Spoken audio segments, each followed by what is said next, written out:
Yeah. Okay. Welcome back to the second game of this morning's session. The winners, the Hopkinsville Tigers. Coach Tim Hayworth. Players on the podium, LaDonald Gray, A.J. Tyler, and Quaylas Metlock. Coach, comments on the game? I thought it was a great game by our guys. We had a lot of different guys step up. A.J. came in, hit 3 big-time threes in the first half, and really got us going offensively. Thought we did a really good job of attacking the pressure, sharing the ball, running our stuff, and we didn't do as good a job in the second half of rebounding. We got to do a little bit better job of blocking out.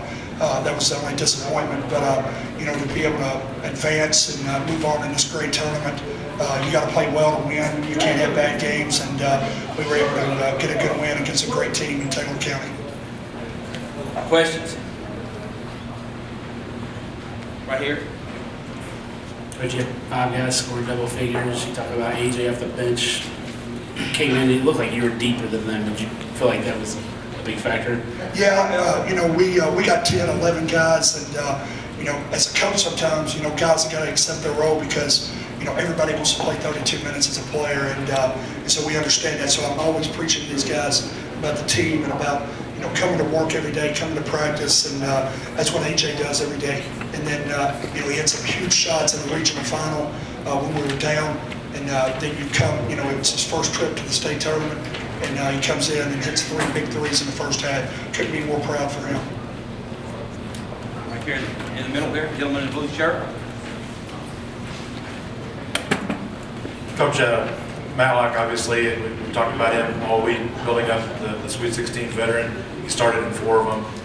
He was taken out of the game, out of the flow because of fouls. Fouled out with about 6 minutes to go. Those guys really had to hold on and survive with that. And just, if you would, what they have to do to play without their leader on the floor? We did a great job of really attacking their pressure, and then I thought CJ made some huge plays, and Lee Donald was great all night. Him and Jordan Gary, and they're tremendous guards. And Jordan McGee came in the last 6 minutes, and he just went to work. He got an M1, made a free throw. And I tell him in this tournament, every shot's a big shot, every rebound's a big rebound, every turnover's a big turnover. So you got to play every possession, and then when you do make mistakes, just keep fighting, keep fighting. And I thought we did a good job of that today. Right here in the corner. Coach, even though you didn't get to play them this year, was it somewhat of an advantage to have played Taylor County last year and sort of knowing their style? Not really. I think every game, every game's different. So I don't really believe a lot in momentum at this time of the year, or whether we are, if you played them 2 or 3 times during the season, then you can get familiarity with them. But we lost 6 of our top 7 players last year, and so our whole team's different. Even with the style of play a little bit, it is different. Just because I think this is the team where we execute better in a half court, we execute better in half court defensive situations. Right here in the corner. Coach, you talk about trying to stop Gooden when he attacks the rim, and just how tough it is to keep him off the free throw line. Well, I think if they'd let us play 6 or 7 guys against him, we'd do a lot better job.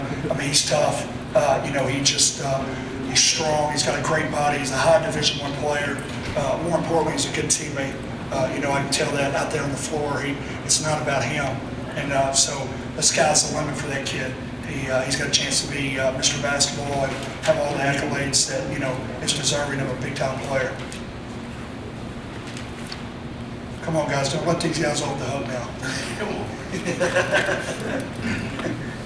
AJ, for you, you had 2 big threes against Webster County in the regional final, 11 big first half points tonight, the 3 at the buzzer to really give you guys a lift and a 10-point lead at halftime.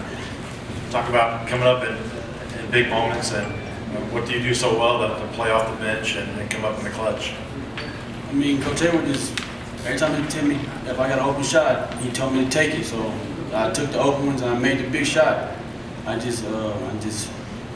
really don't.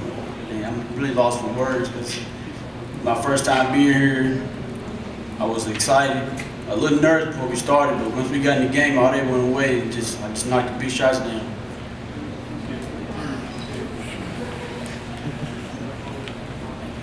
Jaquez, did you talk about how you felt when you fouled out, and any anxiety on your part? Did you figure these guys could hold on?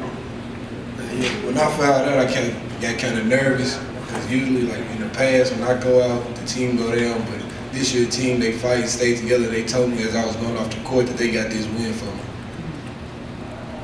And that's a good point. Maybe in years past, we probably could have done that. You know what I'm saying? Where we kind of not felt sorry for ourselves. We kind of had not have done a little bit. This is probably the toughest team that I've had from a mental standpoint. Final questions? Right here. Coach, I think they cut it to 4 and had the ball and made 2 turnovers. You turned them over twice and got baskets. At that point, was it getting a little nervous for you and your kids? And obviously, it seemed like the flow was almost changing at that point. You know, we played in so many big games this year. You know, Hoop Fest, King of the Bluegrass, all these different tournaments. We've really tried to play a tough schedule with Hopkinsville every year. You know, and I try to tell them there's been a lot of games. Hey, you know, we played Trinity a month ago, and that game's helped us more than anything. And I talk to these guys about, you know, you can't get down on yourself. If you're down 10, up 10, all you got to do is fight and get. And I know it's cliche, but give it your best effort every time you're out on the court. And then, you know, if you're doing everything that you can do to be successful, then you can walk off that floor with your head up high. You know, you ain't always going to win in this game. I mean, you coach and play long enough, you're going to lose. You're going to, you know, it's a blessing from God that we're here. And so we're not going to let that situation bypass us without us being our best. And you know, and I'll give a lot of credit to Quayless. I mean, just, you know, I've taken up their cell phones at 9:30 at night, doing different things to get their focus and to get them rest. And you know, he could have definitely said, well, Coach, man, I want my cell phone, because hey, we know how today is a day of technology and how important that is, but they put it on the back burner. And I really think that that's why we're going to be really successful at the end of the day, regardless of the outcome. Final questions. Coach, players, congratulations. Good luck the rest of the way. Thank you, guys. Thanks, guys.